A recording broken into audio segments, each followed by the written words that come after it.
제목, 내 집의 이방인, 그림자로 사는 여자. 여러분, 혹시 그런 기분 아시나요? 분명 내 집 현관문을 열고 들어왔는데 남의 집에 몰래 들어온 이방인이 된 것 같은 기분 말입니다. 등기부등본에는 내 이름이 석자가 박혀 있는데 정작 발붙일 곳은 화장실 앞 매트뿐인 것 같은 그런 묘한 소외감 말이죠. 제 이름은 박순옥입니다. 올해 72. 사람들은 저를 준서 엄마 혹은 할머니라고 부르죠. 하지만 이 집에서 제 진짜 이름은 그림자일지도 모르겠습니다. 새벽 5시 30분. 알람은 필요 없습니다. 70년 넘게 써온 몸이 먼저 반응하죠. 온 집안이 깊은 잠에 빠져 있을 때 저는 홀로 부엌에 불을 켭니다. 어제 미리 불려둔 미역을 볶고 아들이 좋아하는 소고기 무국을 끓입니다. 손녀들이 학교에서 먹을 도시락 반찬도 준비해야죠. 요즘 애들은 입맛이 까다롭습니다. 멸치볶음은 바삭해야 하고 계란말이는 두툼해야 하죠. 뜨거운 김을 쐬며 정성껏 통에 담습니다. 이게 제 사랑을 표현하는 유일한 방식이니까요. 하지만 식탁 위에 차려진 밥상 앞에 제 자리는 없습니다. 가족들이 일어나기 전 저는 서둘러 찬밥 한 덩이를 물에 말아 서서 먹습니다. 제 하루는 그렇게 누군가의 뒷바라지로 시작됩니다. 아침 8시. 가족들이 출근하고 등교하면 저도 출근을 합니다. 30년째 해온 일, 가사 도우미입니다. 남의 집 깨끗하게 치워주고 밥해주며 제 아들을 키웠습니다. 이 32평 아파트도 그렇게 남의 집 먼지 털어번 돈으로 산 소중한 내 집입니다. 아이러니하죠? 남의 집에서는 여사님 덕분에 집이 반짝거려요. 라는 소리를 듣습니다. 커피 한 잔을 대접받으며 고맙다는 인사를 듣죠. 거기선 제가 필요한 존재가 된 것 같아 마음이 뿌듯합니다. 적어도 그 시간만큼은 제가 박순옥이라는 이름으로 불리니까요. 하지만 일을 마치고 돌아오는 퇴근길, 제 발걸음은 점점 무거워집니다. 내 집으로 가는 길인데 왜 도살장에 끌려가는 소마냥 마음이 답답한 걸까요? 저녁 6시. 집에 돌아오자마자 며느리 수경이의 날 선 목소리가 거실을 때립니다. 수경 지문 짜증 섞인 차가운 톤으로 어머니 오셨어요? 거실 구석에 먼지가 그대로더라고요. 친구들 오기로 했는데 좀 신경 좀 써주시지. 그리고 어머니, 제발 부탁인데요. 저희 빨래랑 어머니 빨래 좀 섞어서 돌리지 마세요. 애들 옷에서 냄새 날까봐 걱정돼서 그래요. 가슴 한구석이 핫핫해집니다.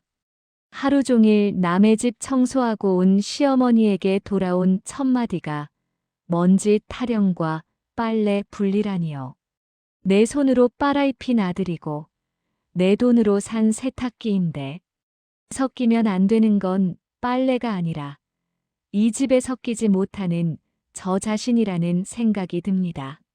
저는 말없이 걸레를 듭니다. 허리가 삐걱 소리를 내며 비명을 지르지만 소리를 삼킵니다. 대꾸해봐야 집안 분위기만 험악해질 테니까요. 참는 게 이기는 거다. 이게 다 가족을 위한 거다. 그렇게 스스로를 달래며 굽은 등을 더 깊이 숙입니다. 저녁 식사 시간.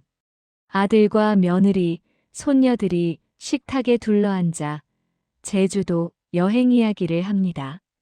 준서 지문 들뜬 목소리로 이번 제주도 호텔 진짜 좋다더라. 애들도 수영장 보고 난리 났어. 수경 그럼요. 우리끼리 오붓하게 다녀오면 얼마나 좋겠어요.